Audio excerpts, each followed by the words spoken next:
Good morning. Today topic is Colpit oscillator numerical problems. इस topic को start करने से पहले हम एक बार रिवाइज करते हैं कॉल्पिट ऑक्सीलेटर के। यहाँ पर आप सर्किट डायग्राम देख रहे हो कॉल्पिट ऑक्सीलेटर का। यहाँ पर कॉमन इमिटर एम्पलीफायर है, कॉमन इमिटर एम्पलीफायर और टैंक सर्किट बना हुआ है। टैंक सर्किट के अंदर C1 एंड C2 दो कैपेसिटर और एक इंडक्टर का यूज़ करते हैं कॉल्पिट के अंदर।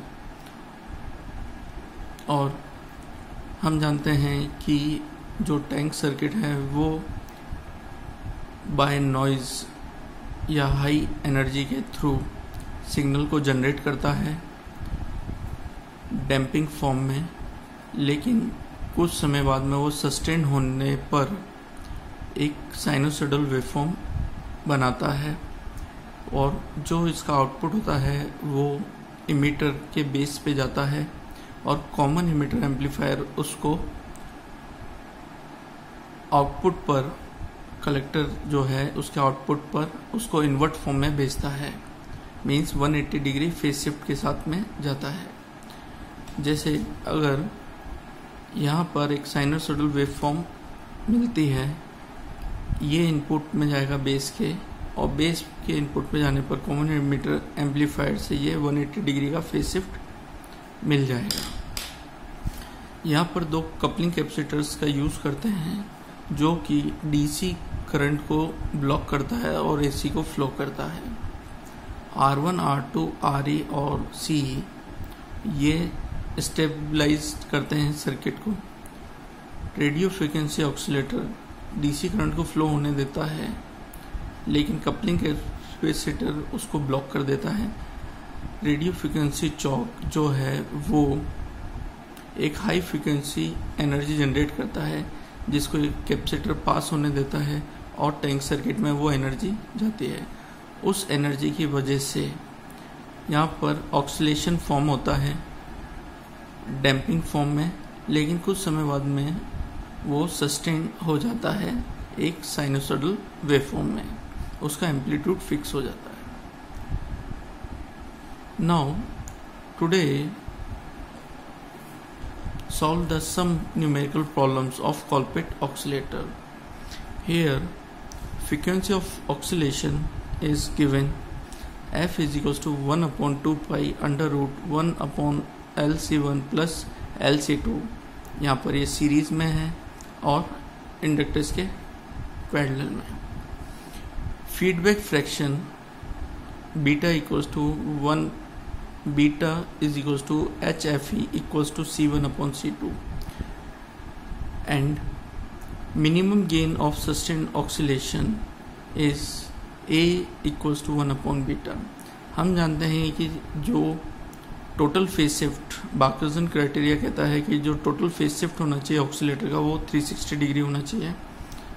जो 180 तो टैंक सर्किट देता है और 180 जो है कॉमन इमीटर एम्पलीफायर देता है। नाउ सेकेंड कंडीशन इज जो लूप गेन होना चाहिए वो इक्विवेलेंट टू 1 होना चाहिए।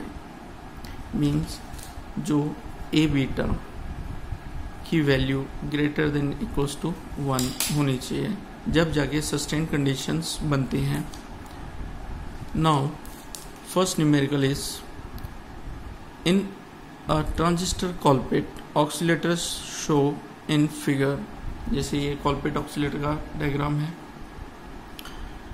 L1 is 100 microhenry LRFC means this inductance of RFC radio frequency choke के जो इंडक्टेंस दिया हुआ है 0.6 milli henry. C1 is 0.001 microfarad and C2 is 0.1 microfarad and coupling capacitor is 10 microfarad. Determine the operating frequency, feedback fraction and minimum gain to sustain oscillation। ये हमें calculate करना है। सबसे पहले सर्किट डायग्राम में अपन को गिवन है C1 एंड C2 इंडक्टेंस और रेडियो फ्रिक्वेंसी चौक का इंडक्टेंस गिवन है।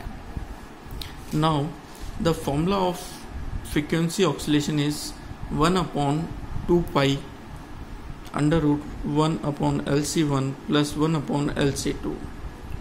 Now put the values 1/2 pi, L की वैल्यू है 100 माइक्रो हेनरी, C की वैल्यू 0.001 माइक्रोफेरेड, C2 की वैल्यू है 0.01 माइक्रोफेरेड। इन वैल्यूज़ को अपन पुट करते हैं। पुट करने पर जो फ्रीक्वेंसी कैलकुलेट होती है वो होगी 5 to 8 किलो हर्ट्स। यहाँ पर सॉल्व करने पर then next is feedback fraction. Feedback fraction for Colpitts oscillator is C1/C2। Now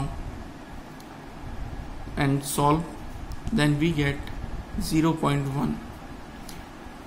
Feedback fraction is unitless because capacitor units will be cancelled.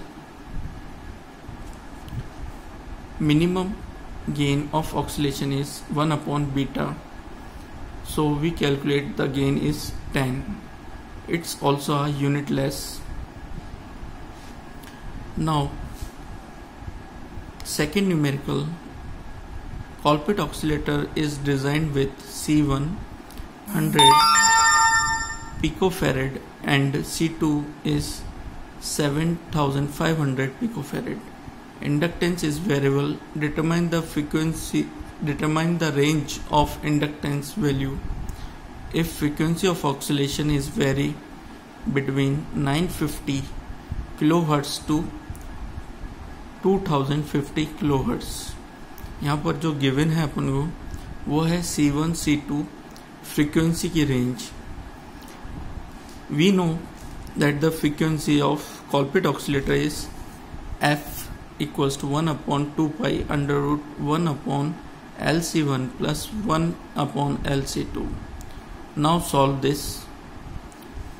This part goes this side and under root both side is squaring, then under root is out and we calculate the L because we get the range of inductance for this frequency. Here inductance का जो formula बन जाएगा अब वो होगा 1/4 pi square F not square 1/C1 plus 1/C2. Put the values for different frequency. Here frequency range is 950 to 2050. First for frequency 950 kilohertz, then we get the value of inductance is 0.284 millihenry.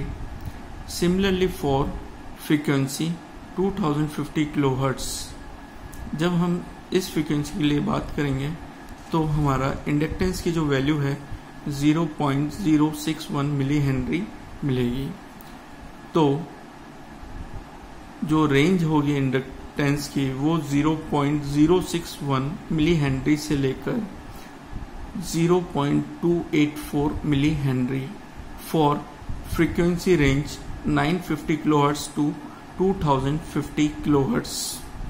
Mainly is these three forms are required to calculate the frequency L1, C1 and C2.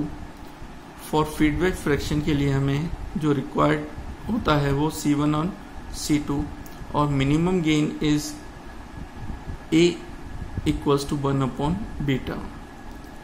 These three formulas are main for Colpit oscillator or design of Colpit oscillator.